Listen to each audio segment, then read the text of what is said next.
Happy Monday to you, book author, dating coach AlanRogerCurrie. I'm still not 100%, so if throughout the course of this video my voice kind of sounds strained or hoarse, it's because I'm still a little bit under the weather. I'm going to talk about a couple things in my YouTube portion, then transition into my Patreon exclusive portion. I'll start here. I had a few people write me this morning and say that my fellow dating advisor, Ron Wills, gave me a nice shout out. I haven't watched the video, but I appreciate it. From brother Ron Wills, for giving me a shout out. But it shout out to him. Now it caused one guy though to write me,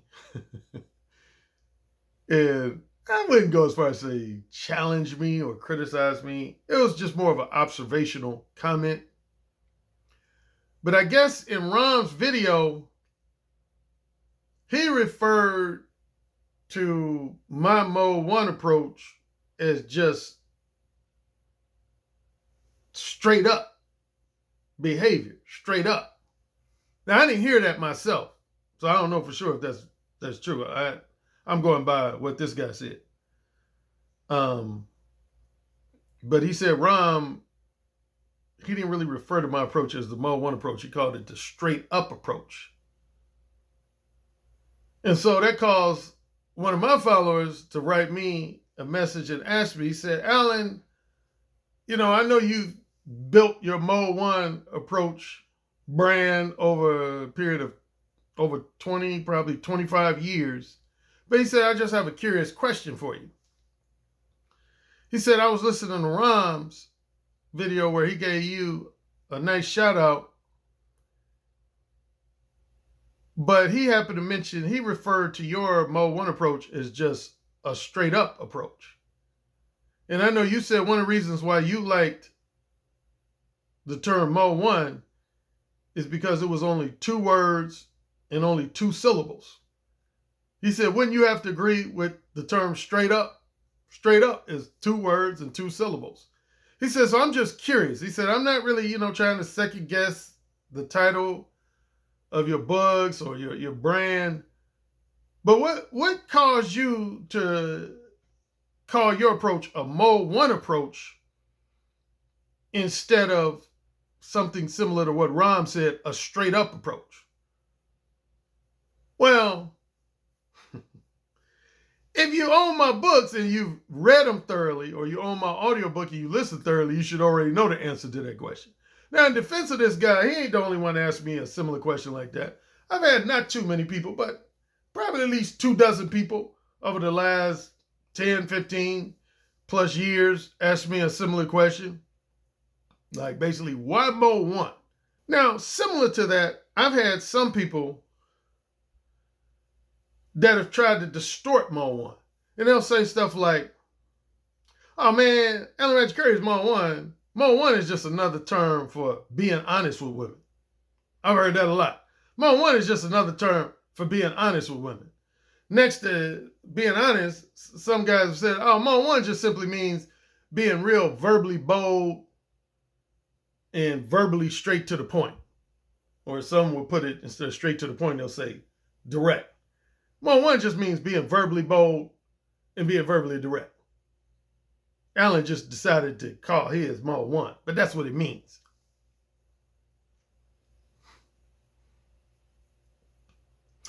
Insert dog face here.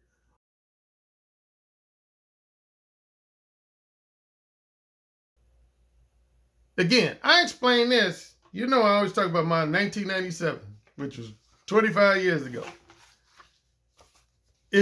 If somebody happens on, which I doubt anybody does, this is my 1997 version of Mode 1.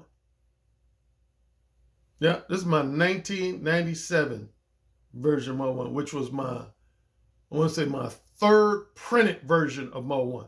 My first printed version of Mo 1 was in 1995, April of 1995.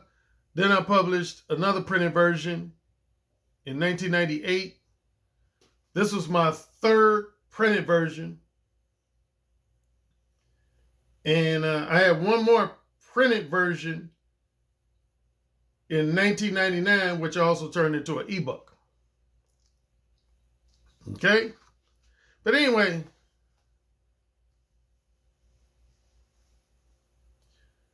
I'll start with this question. Somebody have asked me, Alan, you said you didn't start calling your behavior Mo 1 until October of 1990, but you were exhibiting Mo 1 behavior starting with August of 1984. So between August of 1984 until the night in October 1990 that you start calling Mo 1, what did you refer to your behavior as? I used to call it sexually straightforward behavior, was my number one term I used to call it. I used to just call it upfront, sexually straightforward behavior, which, as you know, I wrote a paperback called Upfront and Straightforward. That's what I used to call it. I used to call it upfront and sexually straightforward behavior before I started calling it Mo 1. But without getting too lengthy, here's a simple reason why I don't agree that Mo 1 is just simply representative of being honest with women or being straight to the point with women or being verbally bold and verbally direct. Because of what? It should be obvious. Because of what? Because if you're familiar with my 4 modes of verbal communication, Mode 4 is very similar to Mode 1. I talked about this in a video like within the last 2 to 3 months. If there's 2 modes of my verbal communication that are very similar to each other, but at the same time different, they're similar, but at the same time different, it would be Mode 1 and Mode 4. Mode 4 behavior is representative of being honest with women.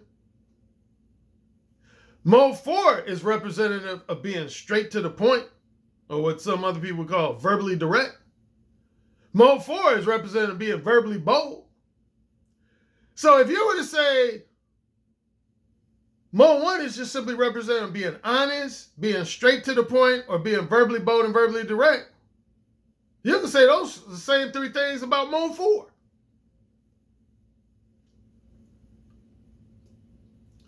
The biggest difference, among others, between Mode 1 and Mode 4 is more aggressive, it's more antagonistic, it's more crass, it's more harshly critical of women's behavior, it's more blatantly rude, and I would say oftentimes mean-spirited, and even in some cases misogynistic. See, that's one of my claim to fames when it comes to, in regards to these 2 things. Here's my claim to fame, and I've said this before. See, when I first came on the scene in May of 1999, when it came to verbal communication skills, a lot of people would only divide verbal communication skills into one of these 3 things, one of these 3 differences: confident versus non-confident, honest versus dishonest, or straight to the point versus beat around the bush. Those are the 3 main delineations between verbal communication when I first came on scene.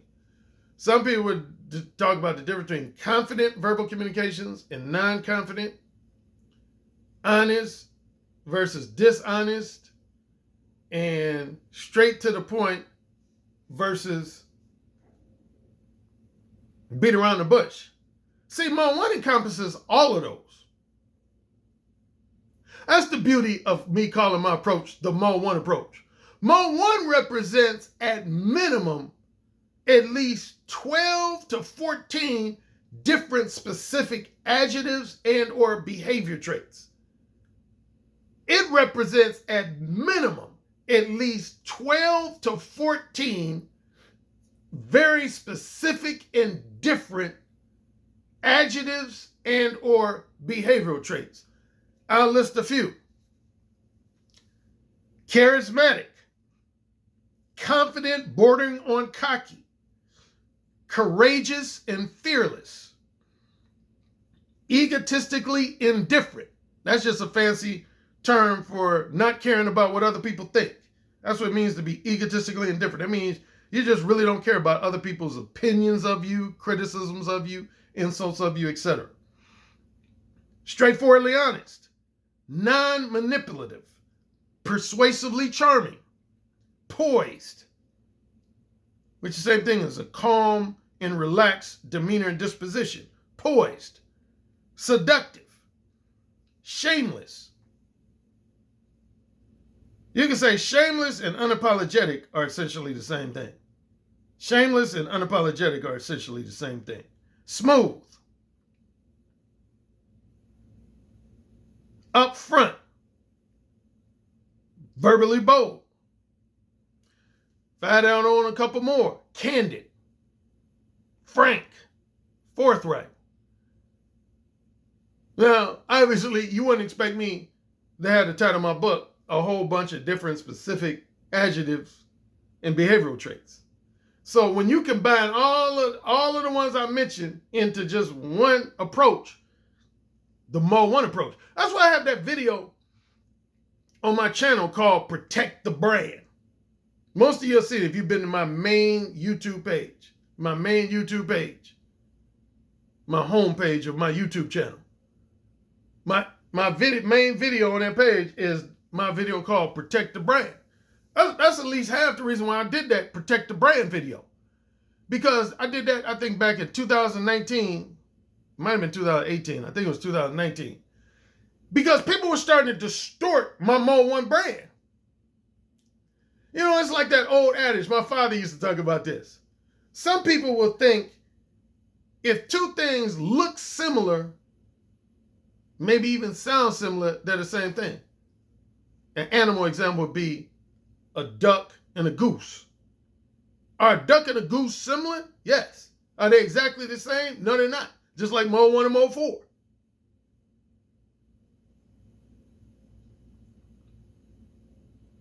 Are a tiger and a leopard similar? Yeah. Both got 4 feet, 4 paws, long tail, design on their body, on their fur. Are they exactly alike? No.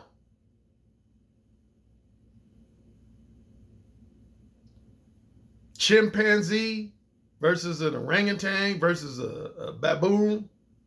Some similarities, a lot of differences. I could go down the list. Yeah, but again, that's why I did my video called Protect the Brand, because I was hearing people starting to say stuff like what I already said. Like people say, oh, you know, I believe AlanRogerCurrie's Mo 1 is just all about, you know, being honest with women. No, it's not. Honesty is a major component, but that's not the only component involved with Mo 1. Same with being straight to the point. Straight to the point is a major component of Mo 1, but again, you could be straight to the point and exhibit Mo 4 behavior. See, I was the first guy associated with the Manosphere to divide direct verbal game into 2 subcategories, which was Mo 1 and Mo 4. And the first guy to divide indirect verbal game into 2 subcategories, which was Mo 2 and Mo 3. Before I came along, nobody had done that. Nobody. There was nobody in the Manosphere who had separated direct verbal game. Really, again, as I mentioned on a video not too long ago, I was really the first one to start using direct verbal game, period, and indirect verbal game. When I came along, most people was just calling it direct game. They weren't calling it direct verbal game. Same with indirect game. They were just calling it indirect game. They weren't calling it indirect verbal game. I was the first one in the Manosphere to start talking about direct verbal game versus indirect verbal game. And within that argument, again, I was the first one to put subcategories and divide direct verbal game into the 2 categories of Mo 1 and Mo 4, and indirect verbal game into the 2 subcategories of Mo 2 versus Mo 3. But without getting lengthier, Mo 1 is not, number one, Mo 1 is not simply representative of being honest. It's not simply representative of being straight up. And I say that with all due respect to Rom. I don't know how Rom used the context of straight up. But again, you can be Mo 4 and be straight up. You can be Mo 4 and be straight up.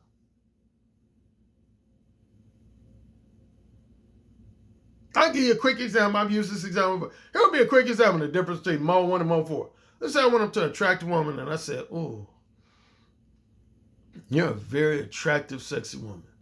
And I would love for you to share my company at some point in the next 2 to 3 weeks so you and I can exchange orgasms. What's your thoughts on that?" See, that would be Mo 1. That would be Mo 1. I was upfront and straightforward with this woman about the fact that I want her to share my company so that we could have sex and enjoy ourselves together. Now, with some slight modifications, here would be a Mo 4 version of that. "What's up, you sexy bitch? You a sexy bitch, you know that? God damn, I want my dick all in that pussy. Joe sexy bitch ass. You know you want to give me some pussy because you a no good slut. Don't try to hide it. You know you a no good slut. Yeah. But don't you let your boy, Pimp G, get some of that juicy pussy wrapped around my dick. You understand me? Huh? How you feel about that?" See? Difference? Was I straight up? Yep. In both approaches, I was straight up with the woman about the fact I want to have sex. The difference between Mo 1 and Mo 4 ain't smooth and seductive. It ain't smooth and seductive. It's more antagonistic. It's more rough around the edges. More crass, what women would call crass. So yeah, that was a long-winded way of answering that simple guy's question, but he was asking me basically in so many words, why didn't I call my book Straight Up? Let the women know what you're really thinking instead of Mo 1. That's the simple reason why. It's because there's a difference between Mo 1 and Mo 4. There's a difference between Mo 1 and Mo 4. Again, both Mo 1 and Mo 4 represent being straight up. Represent being, straightforwardly honest with women about the fact that you want to fuck them. But there's differences in your verbal delivery, man. Mo 1 is about being smooth. It's about being smooth with your shit. With the intention of leaving a woman's pussy wet. It's about being smooth. Mo 4 is more akin to almost catcalling a woman. I talked about that recently on my last Patreon live stream. I talked about that. Yeah, Mo 4 is almost more similar to catcalling a woman. Meaning you're talking at a woman instead of talking with her. And you're just more abrasive. You're more in your face and abrasive with Mo 4. I don't endorse Mo 4. Even though it's similar to Mo 1. I don't endorse Mo 4. I endorse Mo 1. Get it? Got it good. Now, moving on.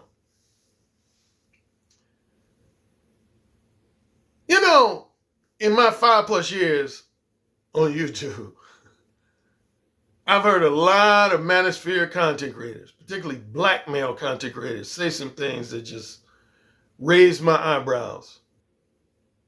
And in many cases left me shaking my head. I thought I heard it all until I heard this one. Excuse me. Burp. Actually, 2 separate things I heard. I want to say from the same black male content creator's mouth. I don't think it was 2 different black men. I think it was one black man said both of these things. But I could be confusing 2 of them. Number 1.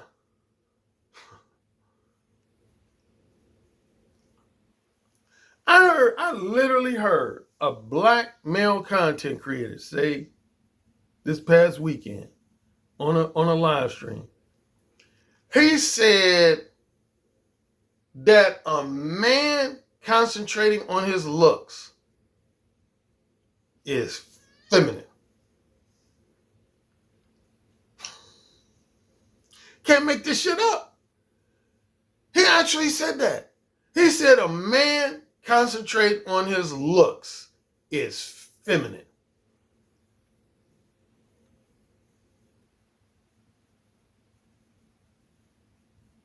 That got to be some of the craziest shit I've ever heard in my life.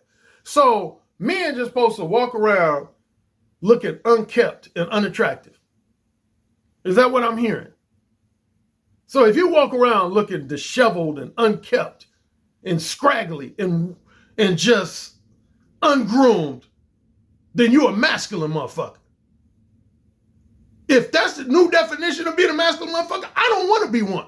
I'll tell you that straight up.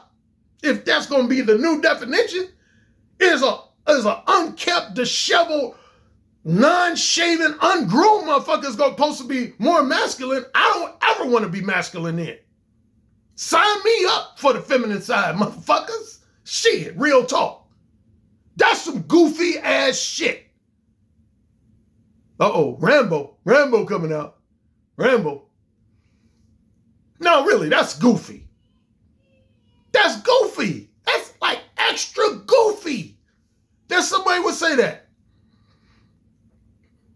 Yeah, a black male YouTuber actually said that. He said, I think guys who spend an inordinate amount of time focusing on improving their looks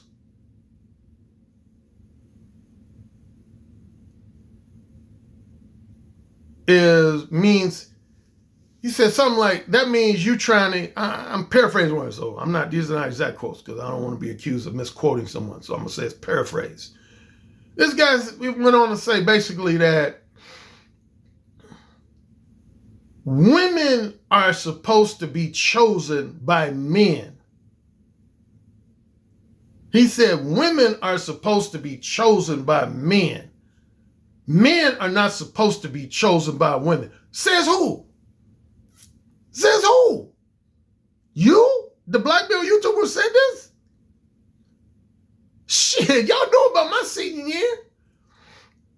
Man, well, there's really been different times I've had women choose me as opposed to me choosing. But the most notable year, as most of my longtime followers know, is my senior in high school. That was the story of my senior in high school. Women chose me as a casual sex partner. I didn't choose women. I didn't go out. I never, my senior in high school, went out pursuing women for sex. Women pursued me for sex. Women pursued me. Pretty much, with the exception maybe one woman, pretty much every woman I had sex with my senior in high school, they pursued me. They aggressively pursued me. And this guy was trying to suggest that that's an unmanly position to be in.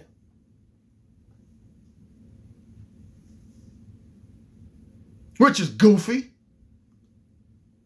Which is goofy as fuck. You know what that comes down to? It comes down to what I've talked about from time to time. I've said ever since I've been a part of the Manosphere, and subsequently the Black Manosphere, I've noticed a high degree of male versus male envy. I want to say I did a video about that last year. I said on the surface, the Manosphere appears as though it's primarily about men's issues versus women's issues, what's otherwise known as the infamous gender war. But I said when you dive behind the surface, you'll see that really a large part of commentary on a lot of men's live streams and videos really is steeped in male versus male envy. I mean, when you're talking about a guy's looks, man, that's basically you saying you envious of motherfuckers who better looking than you. Let's put, I don't sugarcoat shit. That's one thing you give me my credit. I don't sugarcoat nothing. Like some of you other guys do. Let's keep it real, man. Some of you guys are pretty boy haters. Drops mic. Boom. Yeah, I said it. I've said it before. I've been dealing with that shit since I was a speaker of my senior in high school. I've been dealing with that shit since I was a senior in high school. And quite frankly, I'm sick of that shit, man. Y'all petty asses, man. Some of you motherfuckers out here. I tell you the last time I did a video where I was talking about Warren Sapp versus The Rock. Yeah, the former NFL player Warren Sapp. He did an interview where he blatantly said, at least I give him respect for owning up to it. He admitted that he has a hatred for what he called handsome, pretty boy types. And he targeted, among other people, he targeted two people. He targeted Tom Brady and he targeted The Rock. He basically said, man, I'm paraphrasing his words. I don't remember exact words, but essentially, Warren Sapp was like, man, I don't like pretty boys, man. He said, I don't like pretty boys. He said, the reason why I don't like pretty boys is because they're able to pull women just on their looks alone. And he said, I don't respect that.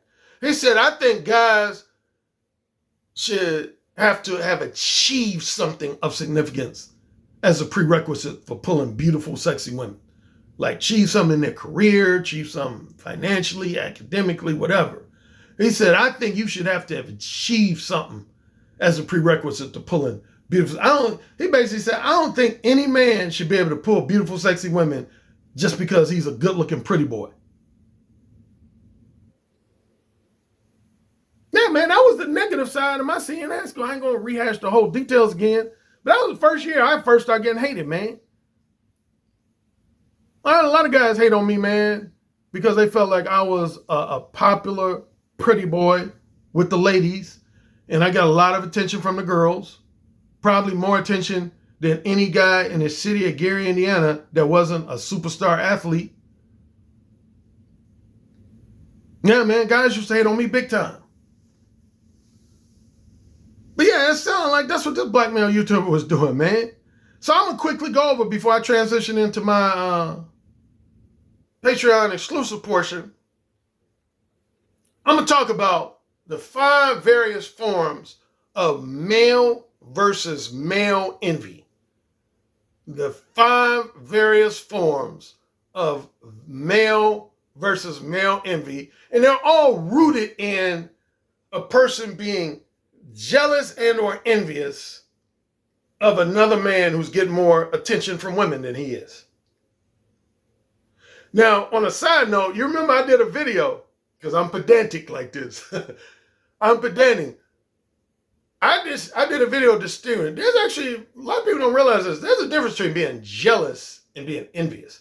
If there's 2 words that a lot of people use interchangeably that are actually not exactly the same thing, is being jealous of someone versus being envious of someone. Without rehashing that whole video, in real simple terms, what's the difference between the two? Jealousy involves 3 people. Envy involves 2 people. Here's a simple difference between jealousy and envy. You experience jealousy when you're in possession of something and someone takes that thing that you desire and value away from you and gives it to a third party, which causes you to envy that third party. That's jealousy. Simple example. Let's say you're dating a woman named Lisa, and by virtue of dating her, you have access to her sexual and non-sexual attention and companionship. Then because y'all have a series of arguments and y'all end up breaking up, she takes away access to her sexual and non-sexual companionship away from you and gives it to, you know the name I'm going to use, Chad. Chad Thundercock. She gives it to Chad Thundercock. And that leaves you feeling some kind of way. You're going to feel envious of Chad Thundercock. And overall, your feeling would be known as jealousy. That's jealousy. When you have something, someone takes it away. Person number 2 takes it away from you and gives it to person number 3.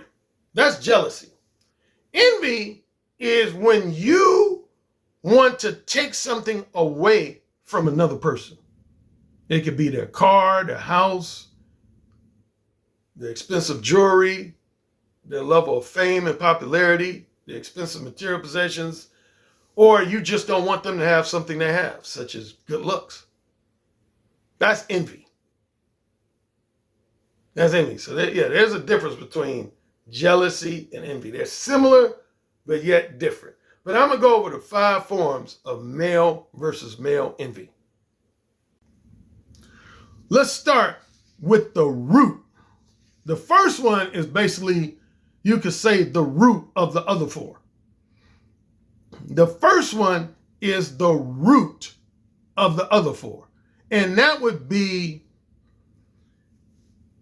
other man's popularity with women envy.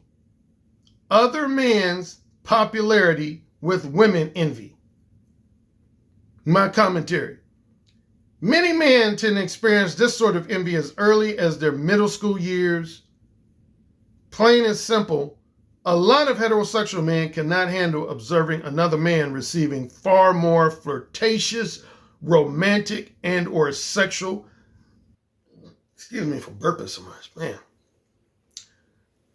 Far more flirtatious, romantic, and or sexual attention from women than themselves. In extreme cases, many men will actually become hateful toward other men who receive more attention from women than them, and some will even resort to some form of physical harm and violence. Most of the other forms of male envy are really a subcategory of this primary form of envy. Yeah, that's the root of the other 4 forms of envy I'm going to be talking about. It's just that, man. I've talked about in a few previous videos, starting when I first got on YouTube, man. Plain and simply, man, a lot of men don't like to see other men get more flattering attention from women than themselves. Again, when I first observed that was my senior in high school, man. That was when I first became aware of that, man. Before my senior, I didn't know nothing about male versus male envy. I really didn't. But my senior in high school, because I started getting so much attention from women all over the city of Gary, Indiana, really, I would say Northwest Indiana, period. No, really, I have to extend it to parts of Chicago. I know I'm doing a little bragging, but it's the truth. I know one time, I told this story a couple times before, my high school went to a Chicago college fair. So it was a bunch of Northwest Indiana high schools in a venue, what is that venue? What thing is called? McCormick Place. Was in a venue with a bunch of Chicago high schoolers.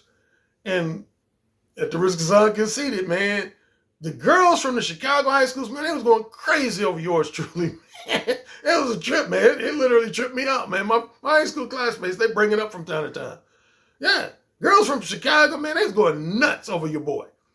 And sure enough, once the guys from the Chicago high schools witnessed girls from their respective high schools going crazy on me, they start hating on me, start saying little snide comments. Nobody tried to start a fight with me or anything. But, you know, guys would walk past like, yeah, they would point at me and say stuff like, yeah, that's the pretty nigga that all the girls from my high school was going crazy. Or I don't even recognize that Letterman's jacket he got on. He must not be from Chicago. Yeah, man, it was crazy, man. I mean, that's why I always have a mixed sense of reminiscent memories of my senior in high school. Again, on the positive end, I have fond memories of my senior in high school because of just simply how much attention from the girls I got. It might be more than any other single year in my life. I mean, literally. I mean, I was treated like a movie star, a hip hop or rap artist or whatever you. That's how I was treated my senior in high school. But on the negative end, man, I ain't never been hated, man, like I was that year, dude. It was just flat out ridiculous. Anyway, get back to my point. Yeah, man, a lot of guys don't like to see that, man. Plain and simple, man. A lot of guys do not like seeing other guys getting way more attention from girls than themselves. At minimum, some guys will just maintain a high degree of bitterness and resentment towards you, along with envy. It's the key word, envy. But in maximum cases, some guys will try to start fights with you, will try to beat you up. You remember, if you watch this great documentary, no, it's not a documentary, it's a fiction. It's so good, it's almost like a documentary. Did you watch this movie called Child of God? It's based in Rio. If you haven't, you gotta watch that. Child of God. There's a subplot where the main street thug, I forget his name, it's on the tip of my tongue. He's at this outdoor concert or outdoor festival, and he sees this guy who's a good-looking guy and got a real pretty girlfriend, and he like starts shit with him and basically says, I'm gonna take your girl from you. And he ends up raping the dude's girlfriend. And him and his gang members beat up the pretty boy guy. See, that just shows you it ain't limited to the United States, man. That's universal, man.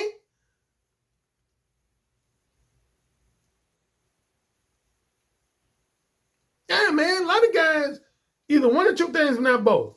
If you got just one individual, beautiful, sexy woman that's more beautiful and sexy than any woman, the guy who's envious of you has ever had in his life, he's going to hate you for it. Or in terms of quantity, if a guy has, say, a harem, a whole, dozens, if not hundreds of women throwing themselves at a guy, and the guy who's being envious of you, he's never experienced that. He's going to develop bitterness, resentment, and envy towards you, man. There's a lot of that goes on in both the worldwide manosphere and the black manosphere, man. Real talk. But anyway, that's the number one rule, is other men's popularity with women envy. Now, you can say the next four I'm going to talk about are essentially subcategories of that main one. The first subcategory has to do with a guy's confident, masculine, alpha energy. Confident, masculine, alpha energy. That's right. Other men's alpha male respect, i.e. easy access to women's sex, envy. My commentary. Somewhat related to popularity with women envy in general, many men also tend to experience this sort of envy as early as their high school years or young adult years. Many heterosexual men cannot handle observing another man being able to gain access to a woman's short-term and or non-monogamous sexual companionship quicker than themselves, easier than themselves, and or less expensively than themselves. Some men might give other men an exception or a pass if that man is a professional athlete or entertainment industry celebrity, but otherwise, many men simply don't like observing men being able to get beautiful, sexy women in bed without investing a high amount of time and or money, or without promising that woman some type of long-term faithful monogamy indefinitely. Some men, once they realize that they are perceived by women to be more so not so sexually appealing beta male types, will begin to immerse themselves into a high degree of personal development and self-improvement. I talk about that in my book, No Free Attention. When I talk about the two types of incels, I say one type of incel will immerse themselves into personal development and self-improvement, while other men will allow their envy, bitterness, and resentment to grow toward the men who they perceive to be very sexually appealing alpha male types. You know who I always bring up, who admitted he was like that, who would fall in the category of an incel? Elliot Rodger in his manifesto. And guess who it was targeted mainly at? Black guys. Yeah. Elliot Rodger, he basically, I'm going to slightly paraphrase his words, but Elliot Rodger, he hated seeing guys being able to pull women just because of their looks, their mouthpiece, and an overall masculine sex appeal. He didn't like that. He basically felt like the only guys that should be able to pull beautiful, sexy women were guys that had a high degree of career success, a lot of money, and owned a lot of expensive material possessions, like a fancy car, fancy house. Those are guys he felt like should be able to pull a lot of women, beautiful, sexy women. But he didn't like seeing guys being able to pull beautiful, sexy women simply because they had a good-looking face, a good-looking physique, big dick, a high degree of confident, masculine, alpha sex appeal. He didn't like that shit, man. He said it in his manifesto. And he particularly targeted black men, the black athletes on his campus. He said, I hate seeing all these black male athletes being able to pull these beautiful white women on campus just because they're considered, masculine and having a lot of swag and supposedly having a big dick. He said, I can't stand that shit. He said, they ain't driving no nice car. They ain't got no money. He was like, they broke. Basically, he was hating on homosexuals, which, of course, I've been one before. Yeah, he was hating on homosexuals. More specifically, though, black homosexuals. Yeah, he was hating on them, man, Elliot Rodger. He couldn't stand them. So I would say that's the first subcategory of the men hating on other men. It's because simply that other men have quicker, easier access to women's pussies than they do. I nickname that the alpha male energy envy. Alpha male energy envy. I was just talking about that in my last video about that's what your alpha traits are. Your alpha traits are those traits that allow you to score casual sex fairly easy, fairly quickly, and fairly inexpensively. That's your alpha traits. So yeah, now let's move on to another, of course, similar subcategory. Looks envy. Looks envy. Yeah, I already covered this when I was talking about my senior year in high school. But yeah, that's the second most prevalent subcategory of male versus male envy, man. It's simply looks envy. Either envious of another guy's facial looks, another guy's physique, or a combination of both. Yep. And a lot of guys, man, in just society in general, and particularly in the Manosphere and Black Manosphere who fall in that category, man. Since I've been on YouTube, man, I've had guys hate on me because of my looks. Similar to my senior in high school. I've had guys since I've been on YouTube who've hated on me. Simply mainly because of my facial looks. I would say more so than my physique. But my facial looks. People calling me stuff like light skin, pretty boy, and all that kind of stuff. See, that's looks envy, man. But yeah, here's my commentary. You can consider this form of envy to be basically a subcategory of the popularity with women envy. Many men also tend to experience this sort of envy as early as their grade school years, or at minimum their high school years. Many heterosexual men cannot handle observing another man receiving far more flirtatious, romantic, and/or sexual attention from women than themselves due to the other man's aesthetically appealing face and/or his visually appealing physique. Many times, many men will develop a strong sense of disdain for men with handsome faces, sometimes referred to as pretty boys, and actually become hateful toward other men who receive more attention from women than them because of their looks, and some will even resort to some form of physical harm and violence. Yeah. Again, my senior in high school, there was at least 4 or 5 times, man. I had guys that tried to start fights with me, man, because they was jealous of my looks. Well, really combination two things. Jealous of my looks and jealous of my popularity with girls. I dealt with that, man, off and on my entire life. Yeah, but the 1 year that I dealt with it in a really intense manner was my senior in high school, man. I ain't never been envious of another guy who I perceived as having a better looking face than me or a better looking physique than me. Never, ever. I've always admired guys most of the time, not all the time. Most of the time, I've usually admired guys in that category. You know, on a side note, I think I mentioned this before. Do you know that the legendary NBA player Michael Jordan, this is an interview from a long time ago, like it was either like his second year in the league. Somebody was doing an interview with Michael Jordan and they asked him, what made you become so addicted to sports? I heard when you were in grade school and high school, you not only played basketball, but you played baseball. I think you dabbled in track. They said, what caused you to be want to be like a all-around jock?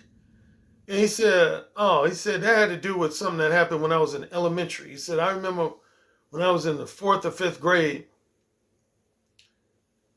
they were telling people on the school bus to sit next to each student, to sit next to another designated student.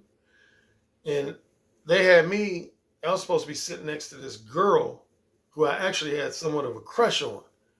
And he said, the girl told whoever was telling them to sit next to each other, the school bus driver, I guess. The girl said, I don't want to sit next to Michael. And he said, why not? What's wrong with Michael?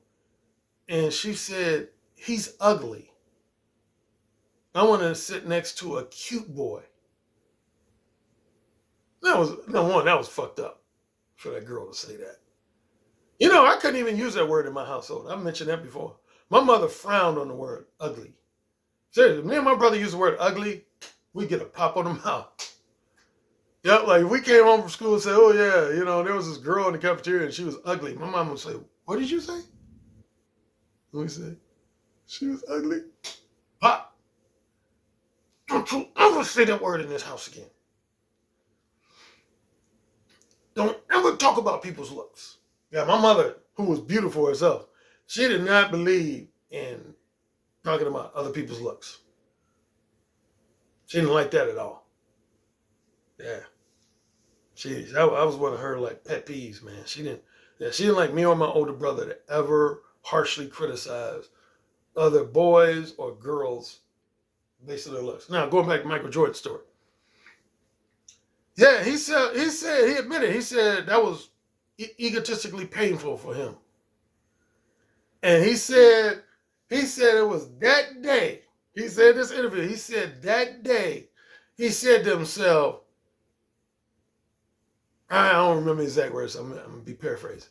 He said something to the effect of, he said, I know I'll probably never be able to improve my looks, because that's primarily based on genetics. He said, but one thing I've observed is that if you're good at a sport, the girls go crazy over you regardless of how you look. And he said that was his initial impetus to want to be an all-star athlete. Because he said he had observed that when you're good at a sport, basketball, football, baseball, track and field, etc., he said when you're good at a sport, girls don't really care about your looks. That's not necessarily 100% true, but I would say that's mostly true. That's mostly true. I wouldn't say it's that they don't care about your looks no longer. It's just that other things begin to compensate for them. Other things begin to compensate for your looks. But yeah, I found that an interesting story about Michael Jordan. Anyway, moving on to subcategory number three. Subcategory number three. Other man's notoriety, like their fame, social status, that's kind of the same thing as the main one, popularity with women. But I'm more so talking about, you got some degree of notoriety because you might be a famous athlete like Michael Jordan, or a famous singer like Michael Jackson or Prince, or a famous rapper like Kendrick Lamar, famous politician like Barack Obama, or on a more local level like a fraternity guy. Like I was a fraternity guy in college. And there were some people who were envious of fraternity guys because they had a higher degree of, not too much, but just a little bit of higher degree of status on a campus of Indiana University than, say, a guy who wasn't an athlete. Yeah, I would say the main hierarchy, I've said this before, when I was at Indiana University in terms of notoriety or status, was athletes were at the top of the food chain. Yeah, I would say the star and superstar athletes were at the top of the chain. Number two was the fraternity guys. Number three was guys who were the son of wealthy parents and they had like a fancy car, fancy clothes. And fourth was just a regular guy. Just a regular guy who didn't fit into the above three categories. That was mainly the hierarchy. That's the hierarchy on most college campuses, I say particularly on Indiana University in Bloomington, Indiana, when I was in school. Yep. Star and superstar athletes, frat guys, guys with a lot of expensive material possessions and expensive clothes, and then just regular dudes. So yeah, sometimes you get hated on just because you have a certain level of status or a certain level of fame and or social status, or notoriety. Yeah. And then the final subcategory would be guys who envy other men's career success and financial success. Guys who envy other men's, I would say, academic success, career success, and financial success. One or more of those three things. Guys who envy other guys' academic success, career success, and or financial success. Yeah, you see that a lot. Other guys will hate on another guy because simply because he's a millionaire and they're broke. See, that's one thing I can say for myself, man. I never really hated on a guy simply because he made more money than me. Real talk. Like, right, now one time I was around a bunch of guys that were close to my age that made far more money than me was when I was in Los Angeles. I never hated on another guy, like say, an entertainment industry celebrity or professional athlete. I can't name a guy that I had like envy, bitterness, and resentment towards simply because he had a higher level of career success and financial success. And I'll tell you, and I've already told this, I'll tell you at least half the reason why. See, I've never respected guys who pull women simply because they have a lot of money or a lot of material possessions. So because I've never respected it, I don't envy it. That should make sense to most of you, but to some it might not make sense. But yeah, I don't envy what I don't respect. I've never respected guys that get a lot of pussy because they got a big bank account. That's never been something I've talked about on a few previous videos over the last 5 years. I've never looked at a guy and be like, damn, how come he pulling more bitches than me? It's just because he got a bigger bank account than me, man. Fuck that guy, man. Forget that guy, man. I'm pissed at that guy. I ain't never had that type of attitude. Because I've known guys with more money than me who were envying my broke ass. Real talk. I'm being real. I've known guys over the course of my life, particularly when I was in my 20s and 30s. I've known guys who had money and material possessions that envied me. Because I was able to get the same quality and same quantity of pussy that they did without the money and material possessions. Without that shit. Bad motherfucker right here. Hell yeah. I've been able to pull, most of the time when I was in my 20s and 30s, I was able to pull the same quality of women, meaning 7, 8s, and 9s, even a couple of 10s, that guys with more money and material possessions than me were able to pull. So in terms of quality and in terms of quantity, over half the time I was able to pull the same quantity of women as them without that shit. So all that to say, I never envied them. I never envy guys because of their career success or financial success. Nah, I can't think of one off the top of my head. I can't think. I'm trying to think. I'm literally trying to think of a guy like, mainly like say a celebrity or something. Or if not a celebrity, like a businessman who I envied. Like had some degree of like bitterness and resentment towards him simply because he had a combination of more money than me and more material possession than me. Nah, I ain't. So anyway, I'll wrap it up there, man. This male versus male envy is out of control, man. Based on some shit I be hearing on some of these people's videos and live streams, man. But yeah, the most ridiculous one was this guy saying that if you put too much emphasis on looking good, that's representative of a feminine trait than a masculine trait. That's goofy. That's goofy. You goofy for saying some extra stupid shit like that. Shit. I'm proud of my looks. Always have been. Fuck the haters. Fuck the envious haters, man. That's the main thing I was telling my wife I'm going to have to prepare my son for. Because I think my son, truthfully, he's going to be more of a pretty boy than me. I can see it in the early stage. He's only like almost 2 years old. My son's going to be a looker. I tell you that right now. He's going to be a male looker. And on the positive end, he's going to get a lot of attention from girls, like his father did. On the negative end, I can already predict a lot of young guys his own age are going to be envious of him because of his pretty boy looks. But he's going to gain, as long as I'm alive, a lot of knowledge, wisdom, and insight from his dad. Yeah, I'm going to have him ready.